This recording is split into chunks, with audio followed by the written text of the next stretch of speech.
Si tu souhaites adapter ton CV au format canadien comme Nadine, cette vidéo est faite pour toi. Tu dois apprendre dans cette vidéo comment adapter chaque partie de ton CV afin qu'il puisse respecter les consignes des recruteurs canadiens. Ici, nous allons faire un cas pratique avec celui de Nadine. Nous allons modifier son CV, nous allons t'expliquer ce qui est déjà bon sur son CV et ce qui n'est pas bien.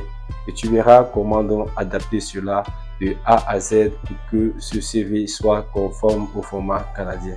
Donc, reste jusqu'à la fin. Tu peux tout simplement faire de même si tu as ton CV devant toi. Tout ce que nous allons t'expliquer ici, tu pourras directement l'appliquer à ton CV. Donc, cette fois, nous allons commencer par la première partie du CV qui est l'identité. Tu vois bien, Nadine a précisé son nom. Tu vois, elle a mis au centre son nom. Elle a mis sa localisation. Elle a mis son numéro de téléphone, son courriel et également sa date de naissance. Ce qui est déjà bien ici, c'est que toutes ces informations sont visibles, sont centrées. Mais ce qui coince, c'est déjà au niveau de sa localisation.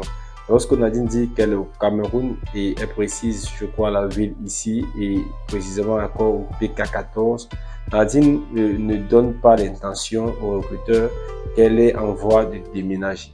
Donc, nous conseillons à tous ceux qui font des CV afin de postuler pour le Canada de préciser déjà, parce que vous êtes en train de chercher un travail depuis votre pays et vous allez vous déplacer si vous êtes recruté.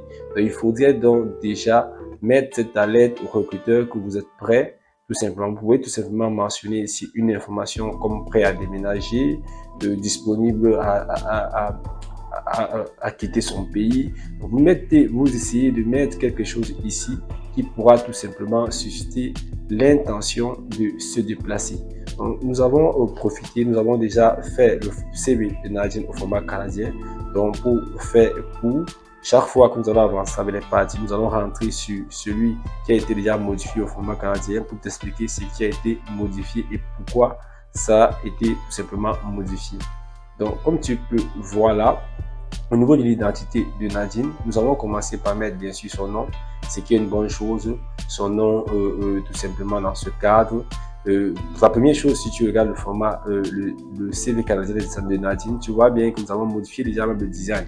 Parce qu'il faut savoir, lorsque tu apportes un peu de la valeur au niveau du design, ça montre que tu as pris du temps, du temps pour pouvoir tout simplement confectionner ton CV. Tu n'es pas juste allé peut-être sur Word, rédiger quelques tests là et dire c'est ton CV. Non, ça apporte de la valeur devant les recruteurs. On n'hésite pas, si tu refais ton CV, d'apporter un peu une touche design à ton CV. C'est nécessaire, ça te permet quand même de te démarquer par rapport à l'ensemble de ceux qui iront simplement ou qui feront comme Nadine là, elle s'est battue à mettre au moins les titres en gras, mais certains n'ont même pas ce temps-là. Ils essaient de faire comme si c'était tout simplement une lettre qu'ils étaient en train d'envoyer à un recruteur. Et là, vu que le recruteur a énormément de CV devant lui, vous constatez également que vous ne pourrez pas tout simplement marquer les points devant celui-ci. Donc, nous avons apporté dans ce design. Ce design se trouve dans un pack de modèles de CV que nous avons confectionné prêt à l'emploi, que tu peux tout simplement retrouver dans la description de cette vidéo. Déjà, n'hésite pas, abonne-toi si ce n'est pas encore fait sur cette chaîne. Tu pourras profiter de toutes les informations que nous t'offrons et également, pourquoi pas, obtenir ton contrat de travail pour immigrer au Canada comme travailleur étranger. Donc, n'hésite pas, abonne-toi. Bien, donc, si nous rentrons sur la partie identité, comme nous avons précisé, tu vois ici, nous avons centré le nom de Nadine et juste en dessous, c'est ce qu'il faut faire, nous avons positionné le poste de Nadine. C'est très important, il faut préciser ton poste. Donc, si tu postules, déjà, le poste doit déterminer l'emploi que tu recherches. Donc, c'est pourquoi il peut arriver que vous avez plusieurs CV en fonction tout simplement du type de poste que vous postulez. Donc, ici, vu les informations que nous avons trouvées dans l'objectif de carrière de Nadine et également dans ses compétences et ses expériences, nous avons donc vu que le poste qui convient à Nadine, c'est préposé à l'entretien ménager.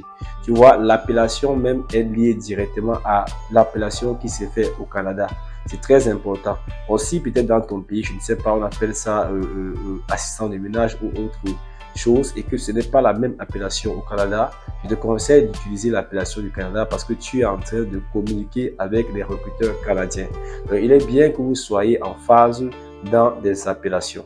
Nous avons précisé là que Nadine, c'est tout simplement, elle cherche un poste comme préposé à l'entretien ménager. Et par la suite, nous avons apporté cette précision en milieu hospitalier. Parce que les expériences de Nadine, comme tu peux constater ici, sont des expériences qu'elle a eues dans des hôpitaux. Vous voyez, elle a eu ces expériences dans les hôpitaux. Donc, il est mieux de centraliser directement, de cibler plus ceux qui recherchent tout simplement des proposés tout simplement à l'entretien ménager, mais dans les hôpitaux. Elle n'est pas ciblée pour tout simplement des domiciles, non. Elle a une expérience dans l'entretien ménager dans des structures hospitalières.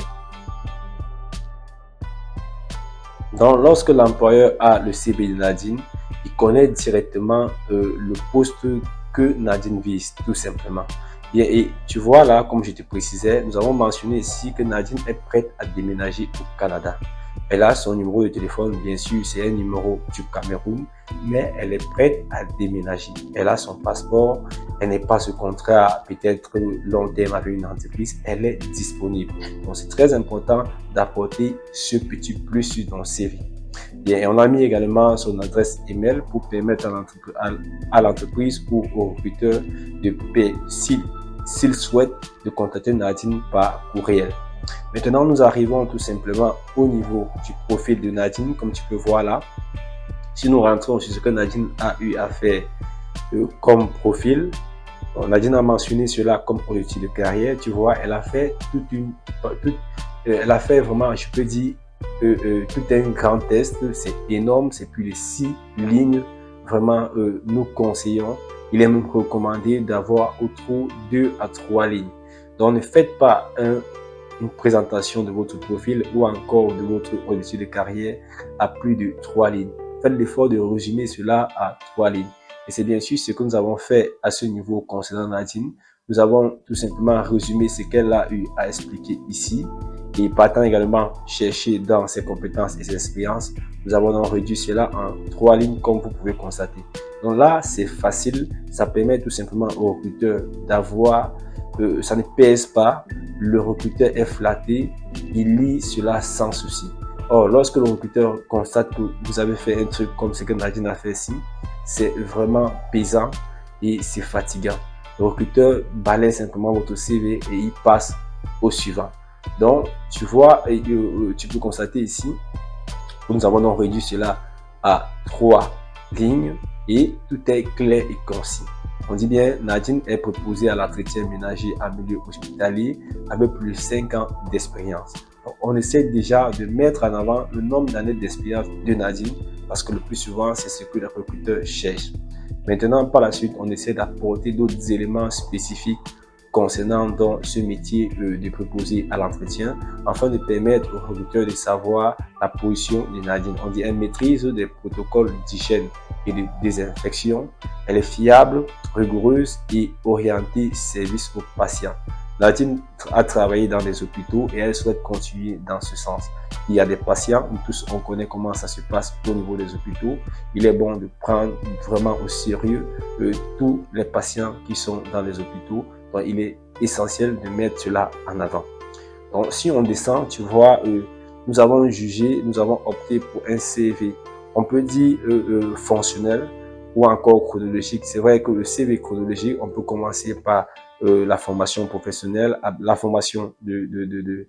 on commence par la formation, après l'expérience, ainsi de suite. Nous avons jugé de commencer directement par l'expérience si compte tenu que Nadine n'a pas assez d'éléments à mettre sur sa formation. Donc c'est pourquoi nous avons jugé de décaler, de prendre un design qui permet de décaler cette partie parce qu'il n'est pas bien de mettre cette partie au centre et de mettre juste une seule information. Donc comme tu peux constater, au niveau des formations, nous avons décalé ici.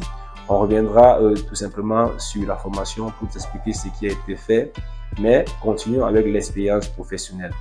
Donc si nous partons sur l'expérience professionnelle de Nadine, comme tu peux voir, on laisse d'abord la compétence, on part sur l'expérience. Tu vois, Nadine a essayer de développer ses expériences professionnelles, elle a commencé par mettre l'entreprise en avant. Et c'est ce qu'il ne faut pas faire sur un CV lorsque vous êtes en train de chercher du travail au Canada. L'employeur n'a pas besoin d'avoir des... C'est pas la structure pour laquelle vous avez travaillé dans votre pays qui est importante, non, c'est le poste que vous avez occupé. Donc, il faut retenir cela. Donc, ici, ce que vous avez besoin de mettre soit en gras, soit en avant, c'est votre poste. C'est votre poste. C'est ça que le recruteur recherche. Et par la suite, donc, si on rentre sur le CV canadien de Nadine qui a été fait, tu vois, on a mis tout simplement déjà la date. On a mis la date. Elle a travaillé là-bas en 2020, en 2024 et directement on précise le poste que Nadine occupait. Nadine était proposée à l'entretien ménager. Et en dessous, tu dois maintenant mentionner tout simplement la structure. Nadine était dans le centre de santé intégré de Bafang au Cameroun. Oui, tu précises également le lieu où se trouvait cette structure. Et en dessous, tu dois donc énumérer quelques tâches que tu as effectuées dans ce travail. Si nous rentrons dans les éléments de Nadine, tu vois, Nadine n'a pas utilisé ce qu'on appelle des verbes d'action. Donc, lorsque tu veux décrire tes tâches, tu dois utiliser des verbes d'action afin de pousser le recruteur à mieux comprendre ce que tu faisais réellement. Lorsque Nadine dit vide les poubelles, ça c'est vague. Lorsque Nadine dit remplir les distributeurs, c'est un peu vague. Donc ici, si tu regardes ce qui a été modifié, on dit nettoyer et désinfecter. Nettoyer, elle a nettoyé et désinfecté les chambres des patients. Donc, utiliser des verbes d'action pour apporter vraiment de la valeur aux différentes tâches que vous avez eu à effectuer dans vos structures. Ce qui a été fait là, tu vois, c'est le même principe, c'est la même structure qui est utilisée pour toutes les expériences de Nadine, que ce soit ce qu'elle a eu à faire en 2018-2020, que ce soit ce qu'elle a eu à faire en 2017 et 2018, tout est mentionné correctement et aligné. Tu vois, et là, ça capte, là, ça fait le recruteur à savoir davantage sur son CV. Or, lorsqu'on regarde ici, tu vois, Nadine a développé des trucs. Ici, elle utilise un verbe d'action. Ici, elle n'utilise pas, ainsi de suite. Vraiment, c'est fatigant et le recruteur ne peut tout simplement pas continuer à lire le CV de Nadine. Et tu vois, Nadine s'est battue à mettre ce CV-là à plus de 2 pages, voire 4 pages. C'est énorme et faites l'effort de limiter votre CV à 1 ou 2 pages. Si vous n'avez pas énormément d'informations ou une grande carrière, nous vous souhaitons de ne pas faire votre CV à 2 pages. Faites l'effort qu'il soit sur 1 page. Bien. Et tu peux voir ici, tu as tout simplement ce guide qui est un support qui te permet de rédiger tout simplement ton CV de manière efficace. Toutes ces informations sont mentionnées ici. Tu as des exemples, comme tu vois, tu as des exemples concrets pour te permettre de rédiger un CV qui convainc les recruteurs. Et on précise bien, même depuis ton pays. Donc, tu n'as pas besoin d'être au Canada pour convaincre l'employeur, non. L'employeur, il fait des postes pour rechercher des travailleurs étrangers. Tu as tout simplement besoin de le convaincre pour qu'il puisse tout simplement te recruter. Donc, c'est un peu ça. Donc, si nous rentrons sur le CV de Nadine, donc comme j'expliquais, tu vois, elle a détaillé, on a modifié cela, elle mettait en avant les structures, on a tout simplement mis en avant son poste dans les différentes structures, donc tu peux bien constater. Donc, si nous rentrons au niveau de la formation que Nadine a eu à effectuer, tu vois, Nadine elle a mis la formation, c'est ce que j'expliquais, tu vois, elle met au centre de formation et elle met une seule ligne. Vraiment, vous voyez, c'est pas présentable. Donc, ce qu'il y a lieu de faire ici, il faut tout simplement mettre ça de côté. Donc, c'est pourquoi on a jugé dans ce type de design et on a mis donc à côté formation. Et lorsque tu présentes tes formations, il faut commencer par la date, ensuite le diplôme et enfin donc tu mets tout simplement l'établissement.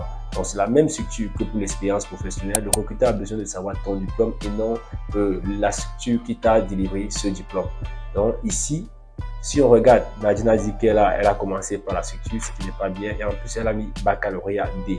Or, il faut savoir, lorsque tu mets tes diplômes, il faut regarder l'équivalence avec tout simplement ceux du Canada. Nadine met baccalauréat le plus souvent ici, dans son pays, le Cameroun. Le baccalauréat, c'est tout simplement un diplôme de fin d'études secondaires. Or, au Canada, le baccalauréat, c'est un diplôme universitaire.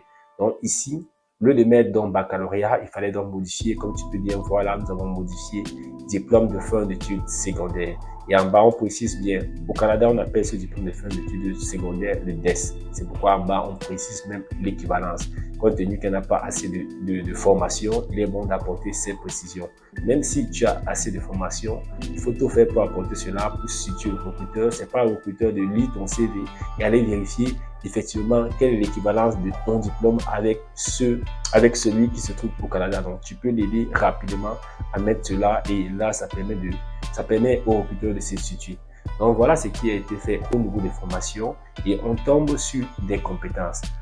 Tu vois ici, Nadine a essayé d'énumérer assez de compétences, mais ça revient un peu toujours au style qu'elle faisait au niveau des expériences. Tu vois, c'est énorme.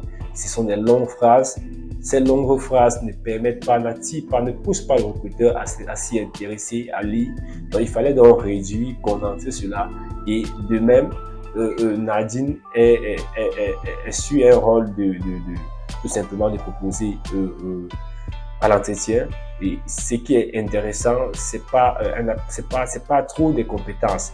Donc c'est pourquoi, pareil, au niveau des compétences, nous avons jugé de mettre cela donc un peu incliné et d'optimiser chaque compétence. Tu vois, par exemple, si on a dit nettoyage et désinfection des chambres et des espaces communs. Donc on essaie de recouper cela, de voir dans quelle mesure, et donc au lieu de mettre des longues phrases, on essaie de rechercher des termes qui peuvent permettre de raccourcir ces phrases et de mieux présenter la compétence de Nadine. Ce qui a été fait là, tu vois, on a ignoré plusieurs, tout simplement. Bien, je te dis, j'espère que tu es déjà abonné parce que si tu es abonné, n'hésite pas, laisse en commentaire si tu as besoin du format canadien du CV de Nadine pour adapter peut-être avec ton CV. N'hésite pas, abonne-toi et laisse un commentaire en précisant simplement CV canadien de Nadine. Nous allons t'envoyer ce CV. Bien, si nous descendons également, Nadine a parlé des centres d'intérêt. Elle a eu à mentionner ces centres d'intérêt à ce niveau. Elle a dit loisirs. Donc, c'est mieux de dire centre d'intérêt que de dire loisirs. C'est plus commode en disant centre d'intérêt. Donc, elle a énuméré cela. Export, musique, danse, ainsi de suite. On a essayé de citer quelques-uns. Mais en principe, lorsque vous êtes au niveau de centre d'intérêt, il faut rapprocher cela un peu à votre cible ou à tout simplement votre métier. Donc, essayez de trouver des centres d'intérêt qui se regroupent, qui se rapprochent de votre métier. Bien que bon, là, c'est pas si tu as déjà bien fait les choses, vous avez déjà fait bien les choses un peu là, au niveau du centre d'intérêt, ça vient juste apporter un peu du tonus à cela. Donc, même si c'est un peu bâclé, c'est pas grave. Une autre information qui a été négligée par Nadine, que bien sûr nous n'avons pas mis sur son CV canadien, qu'il faut à tout prix mettre. Donc c'est ça, c'est tout simplement le niveau de langue de Nadine. Il ne faut pas postuler au Canada sans toutefois préciser votre niveau de langue. Donc il est bon que Nadine ajoute tout simplement sur son CV le niveau de langue. Et si vous n'avez pas vu, on a fait une vidéo sur un cas pratique également de CV où on explique ce qu'il faut mettre au niveau de la langue. Parce qu'il y a certaines personnes qui ne savent pas, ils mettent simplement français, ils disent bon, anglais, moyen, non. Il faut apporter des précisions. Les langues ont des codifications. Si vous êtes au niveau intermédiaire, il faut préciser qu'est-ce que vous appelez intermédiaire. Si vous avez un niveau avancé, il faut préciser. Si une langue, que ce soit l'anglais ou le français, c'est votre langue maternelle, il faut préciser également cela. Donc, si vous n'avez pas vu cette vidéo, nous vous invitons à aller regarder parmi nos vidéos sur la chaîne, vous verrez cette vidéo. Bien, autre information aussi utile que Nadine pourrait ajouter sur son CV, c'est tout simplement son niveau de compétences informatiques. Parce que certes, Nadine est dans l'entretien ménager, mais il est important sur un CV de nos jours quand même de préciser que vous avez des bases en informatique. Vous maîtrisez ne serait-ce des logiciels de bureautique comme Word, Excel, c'est important sur un CV. On peut vous recruter tout simplement à une entreprise comme entretien ménager, mais il peut arriver que vous avez des petites saisies, que ce soit des rapports à faire, il faudrait maîtriser l'outil informatique. Donc voilà présenter un peu l'ensemble des éléments que nous avons modifiés, nous avons adaptés sur le CV de Nadine. Comme tu peux voir, son CV est plus agréable maintenant, malgré ces petits manquements que nous avons précisés à la fin. Elle peut déjà postuler avec ce CV. Bien. Donc, si tu peux constater là, si toi aussi tu as besoin de modifier ou d'adapter ton CV ou même de postuler pour les offres d'emploi au Canada depuis ton pays, il faut savoir que nous avons mis une formation. Bon, on ne peut pas appeler ça formation, mais c'est un pack qui te permet, toi, depuis ton pays, étant seul, de pouvoir tout simplement postuler à des offres au Canada et espérer obtenir ton contrat de travail. Donc, tu peux voir, c'est un pack qu'on a appelé Passeport Emploi Canada. C'est un pack qui regroupe plus de 5 éléments en un seul bloc. Tu peux voir là, tu as plus de 300 sites pour te permettre de trouver le Canada, pour te permettre de trouver, l'emploi au Canada depuis ton pays. Tu as également plus de 50 modèles de CV que tu peux tout simplement modifier et adapter. Comme tu as vu le CV de Nadine qui a été modifié, ce design a été tout simplement pris parmi dans ce pack de plus de 50 modèles de CV. Et tu as également tout simplement une checklist qui te permet de suivre tes candidatures, de mieux savoir, de mieux préparer même tes dossiers avant de postuler. Le plus souvent, il y a ce problème d'organisation qui nous empêche de réussir notre projet parce que parfois on veut même postuler, c'est où on se rend compte que nous n'avons pas peut-être fait la lettre de motivation ou il y a une pièce qui nous manque. Donc, ce pack, tu as tout simplement cette checklist qui te permet de bien regrouper cela, de bien faire les choses afin de postuler de manière calme et sereine. Tu as également 2 e-books qui sont utiles pour te permettre de maîtriser de A à Z tout ce que tu as besoin pour rédiger un CV canadien efficace. Que ce soit un CV ou une lettre de motivation, tu as ces 2 e-books qui te montrent tout sans que tu n'aies besoin de passer par une agence pour te faire dépenser énormément d'argent. Donc, comme tu peux constater, actuellement, si là, ce pack est en promotion, il se vend le plus souvent à 60 000, mais pour la promotion que tu constates là, il est tout simplement à 15 000. D'ailleurs, si tu hésites de passer à l'action maintenant, tu peux constater les pièces sont en train de partir. Actuellement, là, il y a déjà 13 pièces qui sont parties. Il ne reste que 37 pièces. Donc, n'hésite pas, passe à l'action maintenant parce que tu pourras recruter. Donc, tu peux constater également que tu as des bonus dans ce pack, que ce soit des cas pratiques, des cas d'exemple de CV classiques qui ont été modifiés en CV canadien pour te permettre tout simplement de mieux comprendre. Tu as également la liste des mots-clés efficaces que tu aurais besoin d'utiliser dans des sites afin de trouver des offres qui sont dédiées aux travailleurs étrangers. Bien sûr, tu n'as pas besoin d'aller postuler aux offres, à toutes les offres que tu rencontres sur des sites. Tu as besoin de postuler aux offres qui te permettent depuis l'étranger de postuler et d'espérer qu'on puisse te recruter. En plus de ça, tu as des vidéos dans ce pack qui t'aident à postuler, qui te montrent étape par étape comment postuler dans ce site. Donc, tu aurais tout simplement à faire un copier-coller de la méthode. Donc, n'hésite pas, là-bas et dans ton camp. Si tu souhaites vraiment, si tu rêves un jour te retrouver également du côté du Canada à partir d'un contrat de travail, tu as tout simplement la possibilité dès maintenant. Allez, ciao!